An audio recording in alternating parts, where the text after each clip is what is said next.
मित्रों नमस्कार।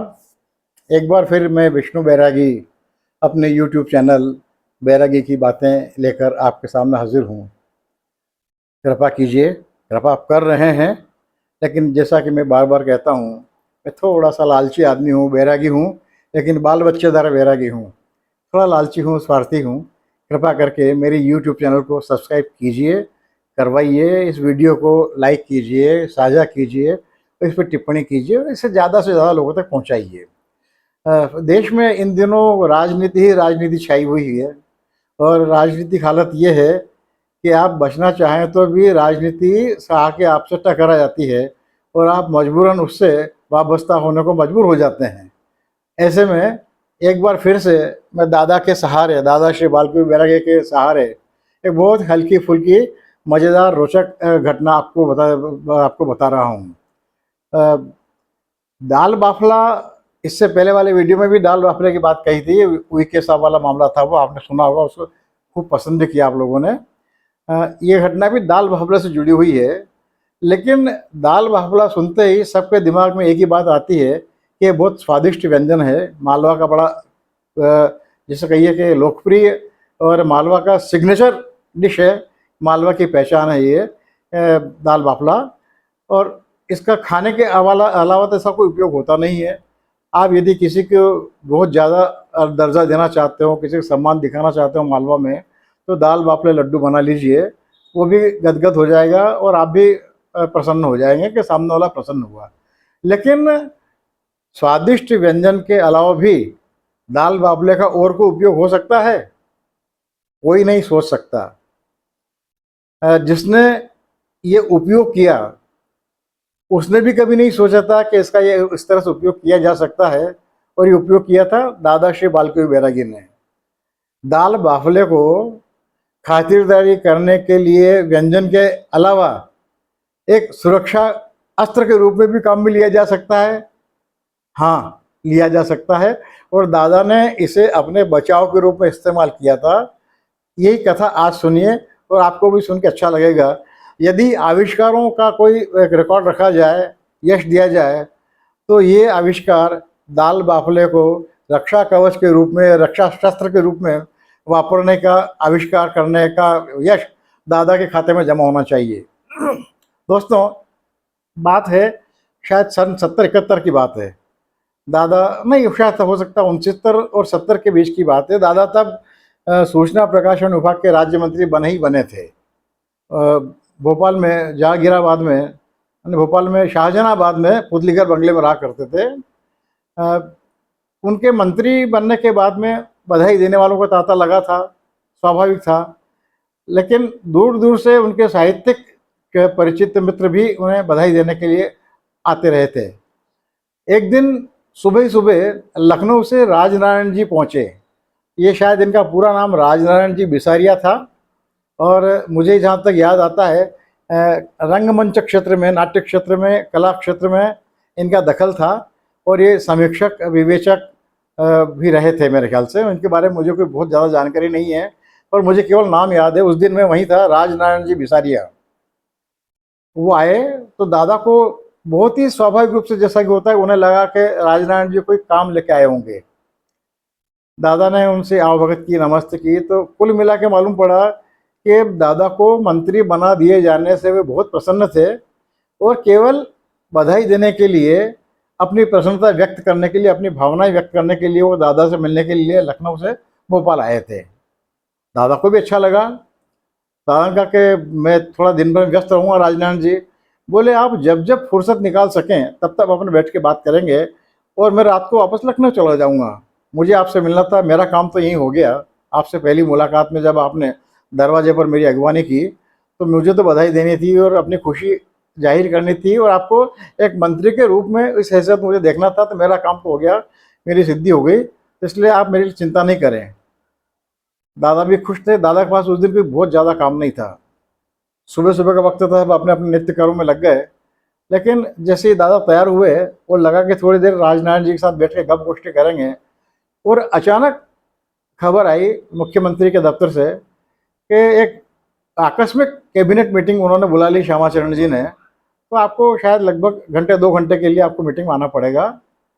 इसलिए आप तैयार रहिएगा। समय मिला तो दादा थोड़े से परेशान हो गए, असहज हो गए, क्योंकि देखिए दादा मूलतः कवि साहित्यकार थे, और कवि साहित्यकार संवेदनशील होते ही हैं, भावुक होते ही हैं। तो उन्हें इस बात का बड़ी ग्लानि हुई कि राजनारायण जी मुझसे मिलने के लिए, मुझसे बात करने के लिए लखनऊ से आए हैं और मुझे उस मीटिंग में जाना पड़ेगा। तो उस दिन उन्होंने अपने राजनीति के दास होने पर बड़ी झुंझलाहट हुई उनको, फिर भी वो कह भी नहीं सकते थे। लेकिन क्या किया जाए, तो दादा ने राजनारायण जी को टटोला कि आपको भोपाल में कहीं और जाना है क्या, किसी से मिलना है क्या, या किसी से मिलना हो तो आपको उधर भेज दें या उनको सामने यहाँ बुला लें। तो राजनारायण जी ने हर बात के लिए बिल्कुल दो टूक इनकार कर दिया कि बैरागी जी, मुझे भोपाल में कोई काम नहीं है, कहीं नहीं जाना है, किसी से नहीं मिलना है, किसी को मिलने के लिए बुलाना भी नहीं है। मैं केवल आपको बधाई देने के लिए, अपनी खुशी जाहिर करने के लिए और मंत्री के रूप में काम करते हुए आपको देखने के लिए आया हूँ, और रात को वापस चला जाऊँगा, इसलिए मुझे और कोई काम नहीं है। राजनारायण जी की बात सुनकर दादा और थोड़े परेशान हो गए। एक आदमी केवल अपनी भावनाओं के प्रकटीकरण के लिए इतनी दूर चल के आया है और मैं पूरा समय नहीं दे पाऊंगा, तो क्या किया जाए। अचानक उनके शायद उनका राजनेता उनके मन में जाग उठा होगा, उनके विचार आया, और उन्होंने मेरी भाभी जी श्रीमती सुशील चंद्रिका बैरागी को, जिन्हें दादा संबोधन में पिया कह के संबोधित किया करते थे, उन्होंने कहा कि दाल बाफले बना लो आज। भाभी जी ने कहा अचानक दाल बाफले की बात कैसे, वो आ गई, बोले अब जरूरी हो गया है, वरना राजनारायण जी का अपराधी हो जाऊंगा मैं, इसलिए दाल बाफले बना लो। भोजन में दाल बाफले बने, और जैसा कि आप जानते हैं दाल बाफला एक समृद्ध डिश होती है। इसमें काफ़ी घी लगता है, इसकी सिकाई काफ़ी अच्छी होती है, इसे उबाल के तैयार किया जाता है, और घी इतना ज़्यादा होता है कि आदमी को बार बार प्यास लगती है, और इसका भारीपन इतना होता है कि बहुत जल्दी इसकी वजह से आंखें उनींदी होने लगती है, नींद आने लगती है। कुछ तो इसका वास्तविक प्रभाव भी होता है, और कुछ बाफला को लेकर धारणा भी बन गई है कि बाफला खाने से नींद आती है, तो इसलिए इससे बचना चाहिए। कई कई लोग बचते हैं इससे, जबकि हमारे खेत खलियान में काम करने वाले मजदूर किसान लोग तो बाफले खाते ही फौरन काम पे लग जाते हैं, उन्हें कोई नींद नहीं आती, उनकी आंखें नहीं मुनती हैं। लेकिन होता है, सबका असर होता है। तो एक सामान्य धारणा ये बनी हुई है दाल बाफले को लेकर कि बाफला खाने के बाद में थोड़ी सुस्ती आती है, नींद आती है। तो दादा ने बाफले बनवाए, दोनों ने साथ साथ भोजन किया। भोजन करने के बाद में दोनों दादा के ड्राइंग रूम में जो दीवान लगा हुआ था, दीवान के सहारे दोनों कोहनियाँ टेक के बैठ गए, बातें करने लगे। और बातें करते करते थोड़ी देर में राजनारायण जी को लगा कि उन्हें झपकी आ रही है, आंखें बंद हो रही है। तो उन्होंने कहा यार बैरागी जी, ऐसा लग रहा है मुझे कि मैं थोड़ी झपकी ले लूँ, सफ़र की थकान भी है और खाने के बाद मुझे थोड़ी आंखें मेरी मुंदी जा रही हैं, मुझे थोड़ी झपकी आ रही है, थोड़ा आराम कर लूँ मैं। लेकिन वो आराम करने को उठ भी नहीं पाए और बैठे बैठे ही झपक गए वो वहीं पर। दादा उठे, उन्होंने अपने सेवकों से कहा कि इनके पास में एक जार भर पानी का भर के रख दो, गिलास भर के रख दो, और फिर भाभी जी कहा कि मैं अभी आता हूँ एक कैबिनेट मीटिंग निपटा के, तब तक तुम राजनारायण जी की ज़रा देखभाल करते रहना, इन्हें परेशान बिल्कुल मत करना, कोई इनको उठाए नहीं। आप आश्चर्य करेंगे मित्रों, राजनारायण जी दीवान के सहारे टिके टिके ही सो गए, बिल्कुल एक बार भी नहीं कुनमुनाए, एक बार भी नहीं सिहरे। वैसे कि वैसे मान लो कि ध्यान योग मुद्रा में राजनारायण जी वहाँ बैठे हुए थे। दादा गए, अपनी मीटिंग तसल्ली से निपटाई, और क्षमा चंद जी से कहा कि क्षमा भैया मुझे थोड़ा जल्दी जाना पड़ेगा, घर पर मेहमान आए हुए हैं। श्यामा चरण जी ने कहा कि बाकी काम होते रहेंगे, तुम जाओ। घर पे आए दादा लगभग घंटा सवा घंटे में, तब तक राजनारायण जी की तंद्रा समाप्त हो चुकी थी और वो लौट आए थे, सामान्य होने की स्थिति में आ गए थे। दादा को आए देख के बोले यार बैरागी जी मुझे माफ़ करना, आई एम वेरी सॉरी, माफ़ करना, मुझे पता नहीं क्या हो गया, मुझे नींद आ गई बैठे बैठे और मैं आपके साथ बात नहीं कर पाया।